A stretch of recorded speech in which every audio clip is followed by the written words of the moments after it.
الحمد لله رب العالمين وصلى اللهم وسلم على نبينا محمد وصحبه أجمعين وعشر كي أفراد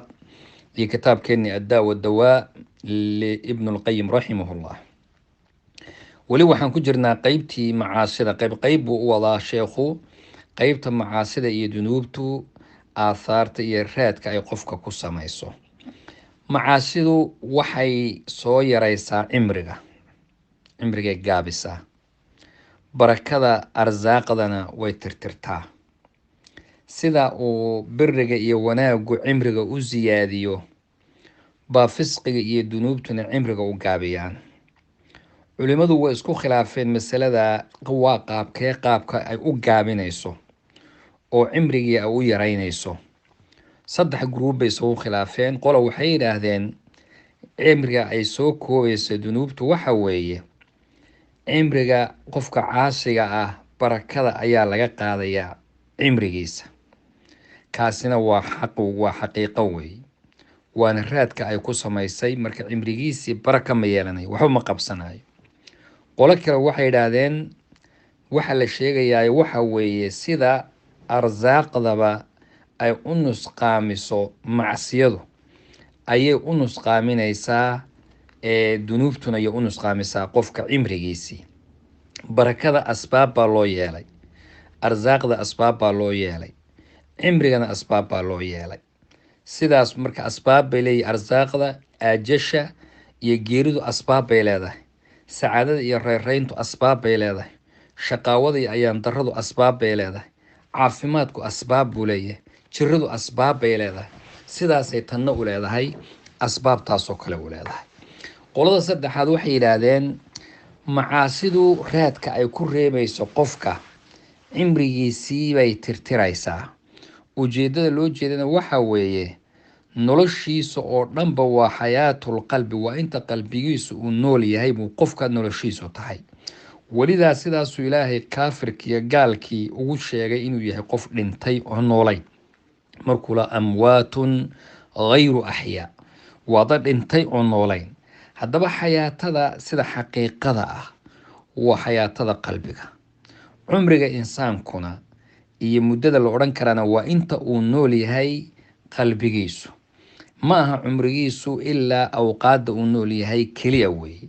waa saacaadka cumriga haddaba biriga oo wanaagga iyo taqwada iyo daacadu waxay siyaadisaa waqtiga ayay siyaadisaa iyo cimriga qofka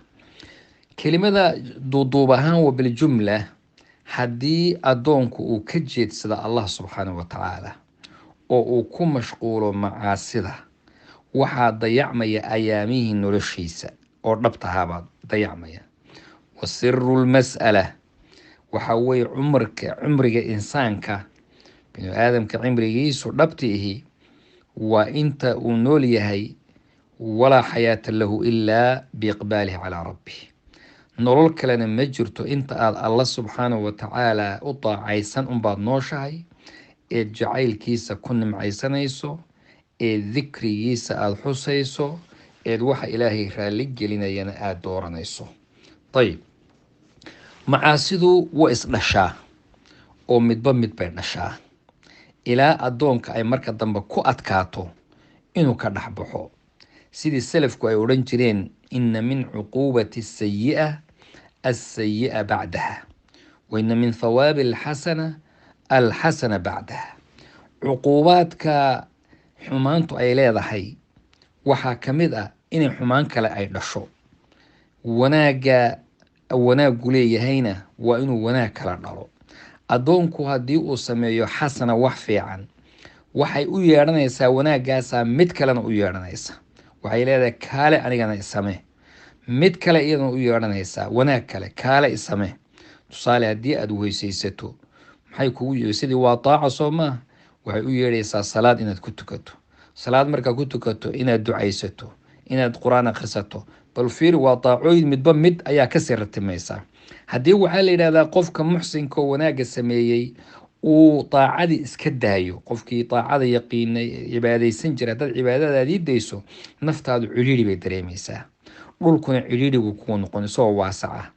marka ciriirigana naftaadaad ka dareemaysaa waxayna la mid tahay baa la yidhaahdaa sida malayga badda ku jira haddii laga soo bixiyo miyuu ma joogi kara ilaa uu badda ku laabto.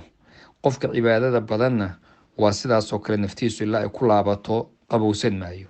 haddii sidaa opposite-ka kasoo horjeeda mujrimka ama qofka macsiyada badani, macsiyada hadduu daayo oo daacada uu soo aado, naftiisu cidhiidhi bay gelaysaa ilaa uu ku laabto xumaantii. ilaa uu ku laabtona joogi maayo.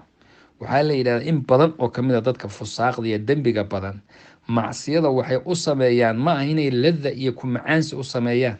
bal waxay u sameeyaan wax badan oo kamid ah ka tegitaankeedaaba dhibayaba. dadkan xumaanta sameeyo u fiirsada, meel kale sumada arag qof intaad tiri waxaa hala daa ama xumaantii muddo joojiyey, wax yar markuu joogo unbaad waayeysaa. hal habeen buu fag qofkii waa cararay, xumaantii buu dhex taagan yahay. marka ciyaadan billahi, ilaahay subxaanahu watacaala haynaga badbaadiyo xumaanta, ilaahay wanaagiisana hayna siiyo. wajazaakum allahu khayr wbaaraka allahu fiikum. wasalaamu calaykum waraxmat ullaahi wabarakaatu.